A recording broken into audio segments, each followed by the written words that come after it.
website, am1100theflag.com. We are pleased to have in studio this morning Sgt Bob Arman from the North Dakota Highway Patrol. Little trooper talk today. Hey, Bob, how are you? I'm well. How are you, sir? Doing good. Thank you for giving us a little bit of time here on this Friday morning. No problem. Sitting in for Captain Newind. I think we've upgraded, Alex. I don't know about you, but... oh, that guy. Yeah. Yeah, Newind, so... Oh, you guys don't. Nobody wants to give him a bad time. I'm not Okay, going to give Newind a bad time. I just worry mostly about Brian's physical fitness.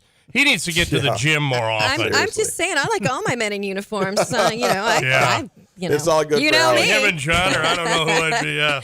Well, Bob, thank you for coming in here. Sergeant Arman has been with the Highway Patrol. How long have you been doing this gig now, Bob? About 23 years. Some change. So you know your way around things a little bit. Yeah. You got a few things that are that you wanted to share with us about some enforcement efforts and some things going on. So what do we need to know?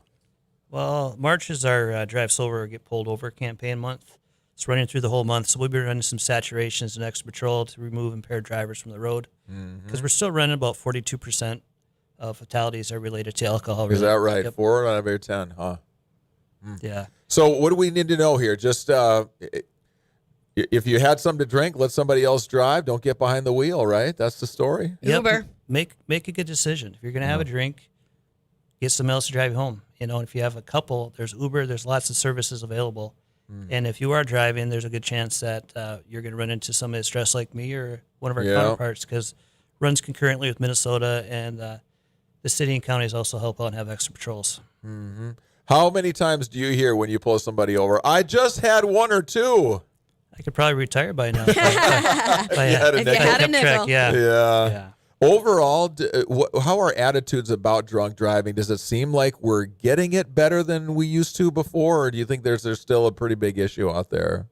There's still an issue, but the bigger cities, it seems like they're getting the message more because they have the services available. You've got Uber. You know, I drove by one of the north side establishments this morning on the way to work. There was like 7 or 8 cars parked in the parking lot. That wasn't there several years ago. And with the services and stuff in the cities, that has helped a lot.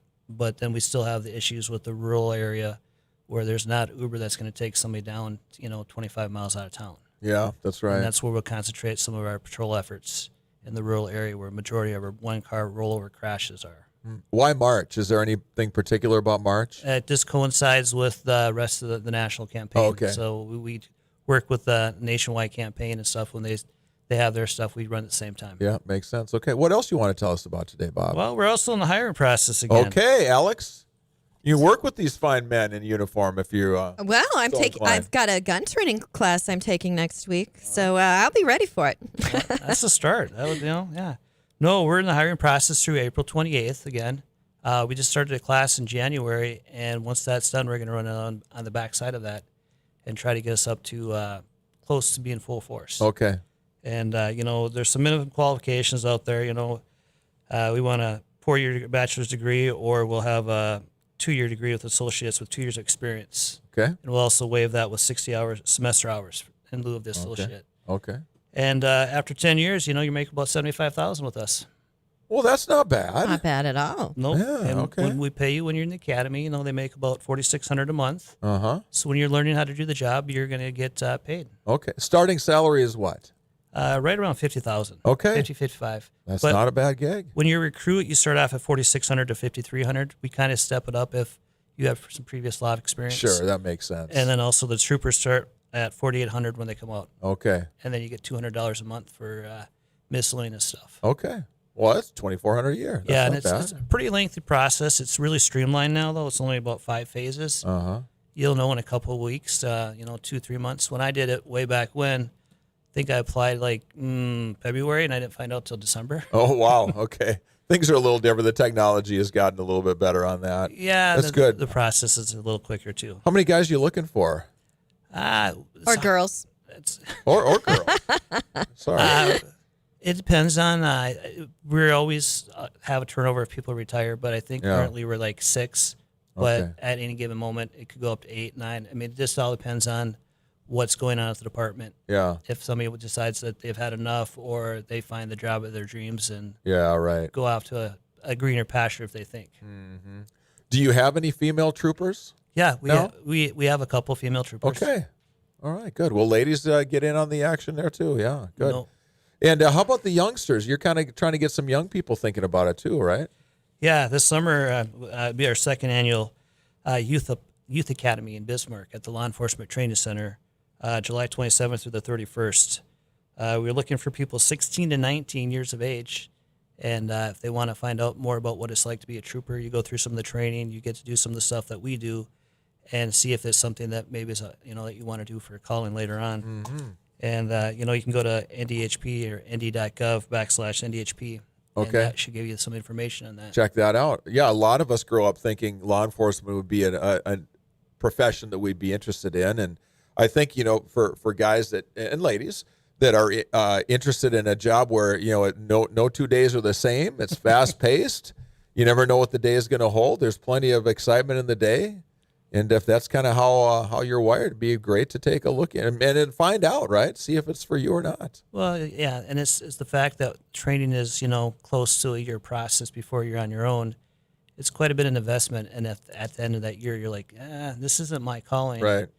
Then you're, it's like, what do you do from there? Yeah. And this just gives you a little experience to, see what we do, kind of, get some questions answered. And then, if they want to, we can always do internships at a later time and stuff that bring them in the system. But, it's a great way to find out about the department. Yeah. And, if you don't like our department, you want to work for the city or county, that's fine. If you want to, as long as you get to law enforcement and where you fit in and belong, that's what we want. Yeah, that's because the big thing. We don't want somebody that doesn't fit in with our department or is not happy. Mm-hmm. What else do we need to know about driving? What are some of the things this time of year that sometimes we forget or need to be aware of that sometimes slip our mind? Well, we're getting a little excited. As you said, the grass that's brown starting to show, so the snow is going away. We still have to remember that, at night it's freezing again, so there might be some spots where there's, ice on the bridge decks or some spots that may be slippery that were not when you went home in the evening because it was thawing at that time. And then, as always, in the metro area, give yourself some distance. Don't be following so closely in the cars in front. Seriously, people do that way too much. It's crazy. You leave no room for anything to happen there when you're right on somebody's tail. And then just remember, when we're responding to a crash or a call, give us space and slow down when you go by us. You might not be able to switch lanes because we get gridlock and people are 3 lanes, but just remember we have a family at home that we want to get to at the end of the night. And, we're out there trying to save and help people. So just, slow down and do the best you can, and give us a chance to take care of the scene. And we want to clear up the mess as quick as possible so we can get people going to where they need to be. Yeah, slow down. Get that brake going there. That's the way to do it. Get off the cruise control. Bob, good stuff. Thanks for coming by. Good to see you. And glad to be here. And I'll let the captain know you said hello. Yeah, please do. He's one of our. We give him a bad time, but he's one of our favorite dudes. No, we don't give him a bad time. Hallstrom does. Okay, I do. I'll own that. I'm only one man enough for this I do place. on occasion too. Yeah. All right. This is the place to do it on this side of the table. You don't want to give him a bad time on the road. No, that's No. right. That's right. All right, thanks, Bob. 817, Sgt Bob Arman from the North Dakota Highway Patrol. When we come back, we're going to talk to Casey Leneva from smartasset.com. I said smartasset.com. I'm like, what? Yeah.